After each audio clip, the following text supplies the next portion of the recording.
राजा राम जी ठीक है, नाश्ता करके आए। राम संजीवन जी भी ठीक है। प्रिय भाइयों, कल आपने काफी हमारे सहयोगियों के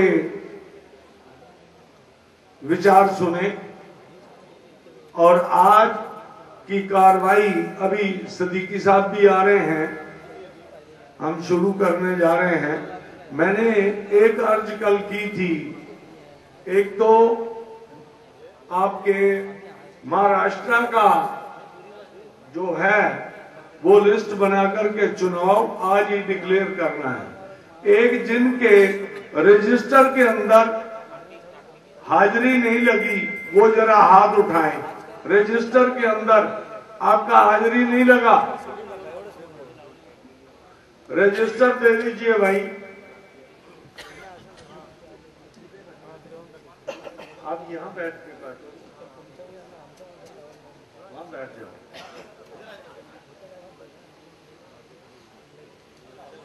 नजीर आलम, मेरी गाड़ी में रजिस्टर होगा, वो जल्दी ले आओ।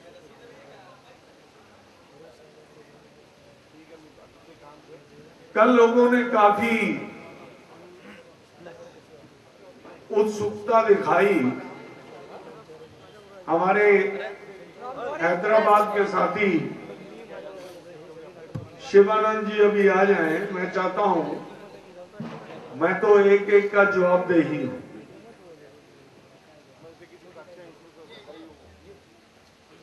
कल का हाजिरी का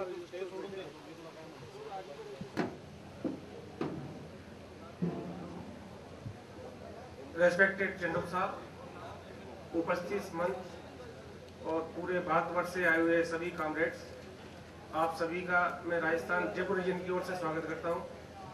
जैसा कि कल सभी वक्ताओं ने बताया, अपने विचार रखे। हमारी मुख्य डिमांड्स मसलन 40% पेंशन वगैरह जो भी हमारी जीवन डिमांड्स है, मैनेजमेंट जानबूझकर उसको काफ़ी लंबा कर रहा है इसको, और इस चीज़ से पूरे कर्मचारी हमारे भारी आक्रोश है। और जैसा कि चंडोक साहब ने आश्वासन भी दिया है, उसकी कार्रवाई गंभीरता से शुरू कर दी है। तो मैं समझता हूं कि इनके मार्गदर्शन में बहुत जल्दी हमें कामयाबी मिलेगी। और हम चंडोक साहब से यही कहना चाहेंगे कि हमें आदेश दें, हम तन मन धन से तैयार हैं। जैसा भी ये कहेंगे हम तैयार हैं। धन्यवाद। आज मैं कुछ और बातें जो यूनियन के माध्यम से रखना चाहता हूं, वो और जानकारी में ला रहा हूं। डिपार्टमेंट में मैनेजमेंट ने जो प्राइवेटाइजेशन चालू कर दिया है, आप जहां वेयर हाउस में बैठे हुए हैं, ये वेयर हाउस भी सारा प्राइवेट को दे दिया गया है। लगभग धीरे धीरे करके मैनेजमेंट इसमें कमीशन खा के प्राइवेट करके और नौकरियां ना बढ़ाएगा ना बिजनेस बढ़ाएगा, प्राइवेट करके उसने जो है हमको साइडलाइन कर दिया है। उसमें हमारी पॉलिसी मैटर में हमारा कोई डिसीजन, हमारा कोई होता नहीं है, ना हमारा मान्य है। उस चीज को भी हमें जो है सुनिश्चित करना पड़ेगा कि पॉलिसी जो जिसमें डिपार्टमेंट के भविष्य की और कर्मचारियों के भविष्य का हित जुड़ा हो, उसमें हमारी भागीदारी सुनिश्चित होनी चाहिए। रीजनल ऑफिस पे एक चीज और देखी गई है कि ग्रुप डी, जिसकी अगर इनिशियल लेवल पे स्टार्ट किया जाए, किसी चौकीदार को अपॉइंट किया जाए, तो उसकी सैलरी कितनी पड़ेगी? 10,000, 15,000, 16,000। लेकिन ये एक्स आर्मी मैन लेके 16,000 रुपए पेमेंट कर रहे हैं और न्यू अपॉइंटमेंट नहीं कर रहे हैं। वो उसमें भी एक तरीके का भ्रष्टाचार हो रहा है। और ये कमीशन खा के वो कॉन्ट्रैक्ट बेसिस पे, जैसे रेलवे में चलता है, कॉन्ट्रैक्ट बेसिस पे काम किया जा रहा है। क्या हमारे आदमी अच्छा काम नहीं कर रहे? लेकिन नहीं, उनको दिया जा रहा है। तो वो भी हमको रीजनल लेवल पे जितने भी यहाँ पे सेक्रेटरी आए हुए हैं, उनको ये सुनिश्चित करना होगा कि उनके रीजन में कॉन्ट्रैक्ट का काम कम से कम किया जाए, अपॉइंटमेंट के लिए जोर लगाया जाए। हमारे सेंट्रल वेयर हाउस में जेटीए और एलडीसी और चौकीदार, ये 3 भर्तियों को लगभग खत्म सा किया गया था। अभी हाल में कुछ जेटीए लिए गए, लेकिन बाकी लोगों को नहीं लिया गया। उनके लिए अपॉइंटमेंट करने के लिए सुनिश्चित किया जाए, क्योंकि जब हमारे पास वर्कफोर्स नहीं होगी तो हमारी यूनियन भी नहीं होगी। हमारे आदमी हमारी ताकत है, इन पर और विचार करें हमारे जनरल सेक्रेटरी और जो भी है कार्य समिति की उसमें बैठक में इस पॉइंट को उठाएं। धन्यवाद जी। चंडोक साहब, आरसी शर्मा जी, नायरा प्रसाद, शिवानंद, सलीम अली, सुशील, गोरपोड़े और उपस्थित मंच में मेरे सभी साथियों, विभिन्न क्षेत्रों से आए हुए सभी कर्मचारी एवं पदाधिकारी, सबसे पहले खुशी की बात यह है कि इलेक्शन के बाद हम लोगों ने जो 63% वोट चंदेल जी के नेतृत्व में पाया और एक हमारी फेडरेशन आज ऑल इंडिया में रिकॉग्नाइज है।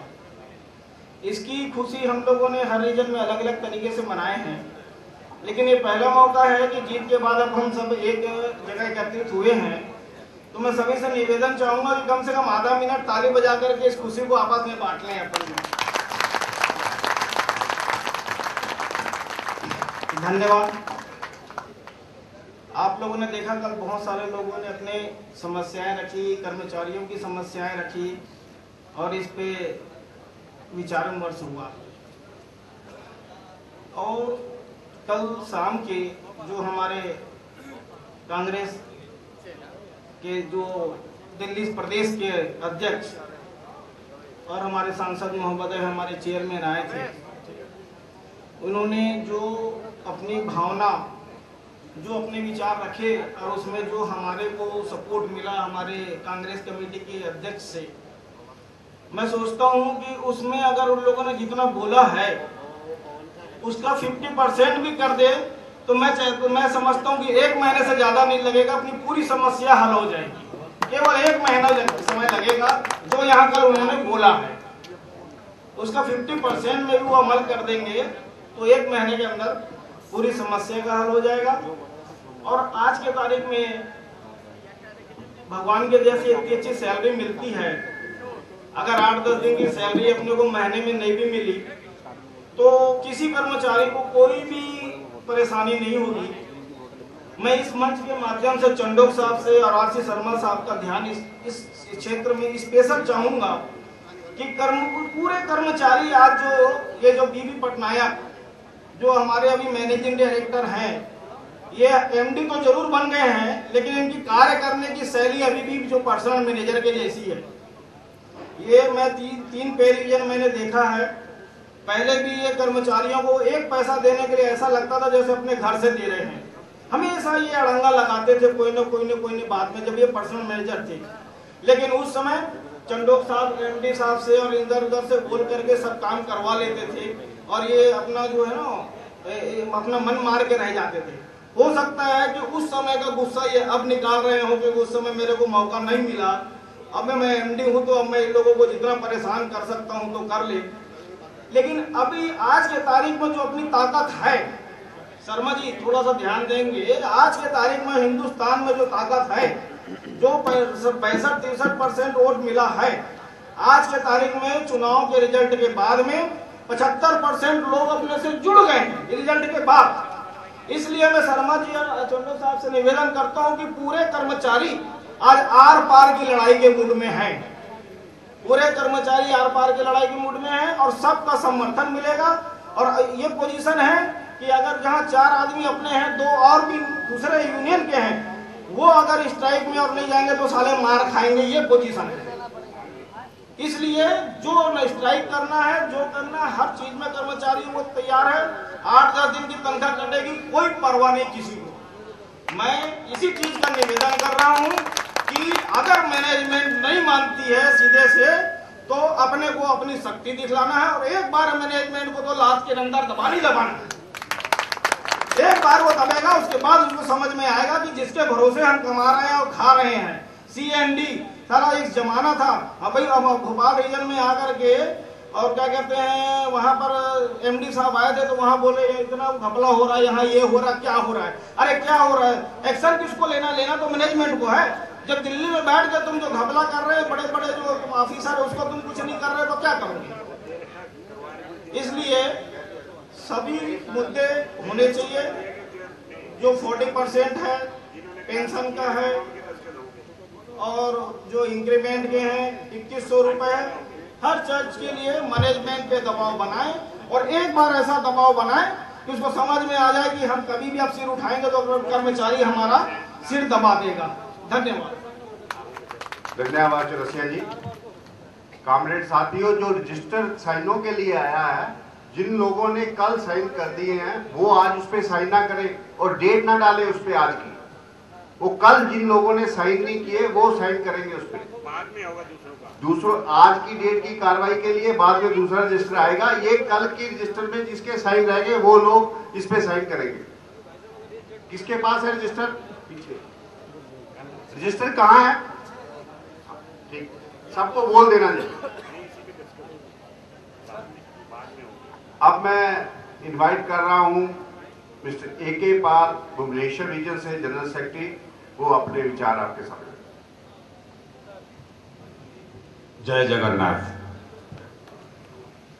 मैं ओडिशा क्षेत्र से जनरल सेक्रेटरी का हैसियत से आप लोग का सामने खड़ा होकर कुछ बोलने के लिए मेरे को जो मौका दिया, मैं आपका आभारी हूँ।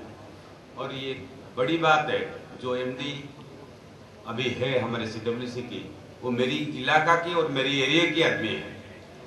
लेकिन जब हमारा सीक्रेट बैलेट का बात आया, वो अपना क्षेत्र ब्रह्मपुर घर जहाँ है उनका, वहाँ आदमी हमारा RM को और 4-5 आदमी को भेज दिया कि चंदों को वोट ना दिया जाए। ये भी किया था, ये प्रूफ है। तो मैं इसी दवा से बोल रहा हूँ, मैंने उसको भी खंडन करके वोट दिलवाया और मेरा 75% वोट उड़ीसा से चंडक जी को आया। उसका बाद अभी जो मैनेजमेंट हम बोल रहे हैं, ये मैनेजमेंट कोई CWC का एम्प्लॉय नहीं है क्या? ये दूसरा है, ये भी एम्प्लॉय है। अगर हम लोग एम्प्लॉय है, ये MD तक भी हमारा एम्प्लॉय है। ये 40% ले हम लोग नहीं ले, इसका ऊपर ये बात एक्चुअली दुख का बात है। MD भी हमारा नौकरी कर रहा है CWC में, ये कोई IAS ऑफिसर डेपुटेशन में आया नहीं। हम जैसा CWC से रिक्रूटमेंट का आया है, वो भी रिक्रूटमेंट होकर आया है CWC में। ये 40% उनको अगर अधिकार है, हमारा भी अधिकार है, हमको मिलना चाहिए। आप लोग कल से तो बहुत बात किया उसका ऊपर में, लेकिन मैं सब सुन रहा हूँ, मेरे को भी ये हुआ, मैं ज्यादा कुछ बोलना नहीं चाहता हूँ। और MD हर चीज में, जैसे कि एक चौकीदार हमारा है, वो तो हमारा भाई है, लेकिन MD अभी इसी लायक का आदमी है जो कि इसी हिसाब से जा रहे हैं। कोई छोटे चौकीदार का बात में भी टांग बढ़ा रहा है उसको, ये बात बहुत बुरा असर है। कोई हमारा एक हेल्पर वहां कुछ कर रहा है, वो सीधा MD तक बात आ रहा है। मेरे को, मैं उदाहरण एक दे रहा हूं, उनका चैम्बर में मेरे को एक दिन बुलाया था, जो मैं लास्ट पे डिवीजन में आया था, तुम पैसा कलेक्शन कर रहा हो? मैं बोला हाँ, मैं यूनियन के लिए पैसा कलेक्शन कर रहा हूँ। अगर कोई आदमी मेरे को 5 लाख रुपया दे यूनियन का हैसियत से, मैं उसको कलेक्शन करूँ। और अगर आप प्रूफ करवा देंगे कि हम पैसा अपना जेब के लिए ले रहे हैं, हम नौकरी छोड़ देंगे। और आपका करवाना हम सबको बता दें, आप नौकरी छोड़ सकते, ये चैलेंज करके मैंने बोला उनको, मैं आपका सामने वादा करके बोलता हूँ। तो ये MD कभी हमारा भलाई नहीं सोचता है, अपना खुशी से वो कॉर्पोरेशन का पैसा से अपना खुशी बनाता है। और किसी भी कोई ऑफिसर को अपना ड्यूटी निभाने के लिए नहीं देता है। तो मैं ज्यादा बोलना नहीं चाहता हूँ। हमारा रीजन बहुत छोटा रीजन है और कर्मचारी 92 आदमी है हमारा वहाँ, इसीलिए हमको ज्यादा भी कुछ प्रॉब्लम्स नहीं है, बोलना नहीं चाहता हूँ। धन्यवाद। धन्यवाद पाल जी।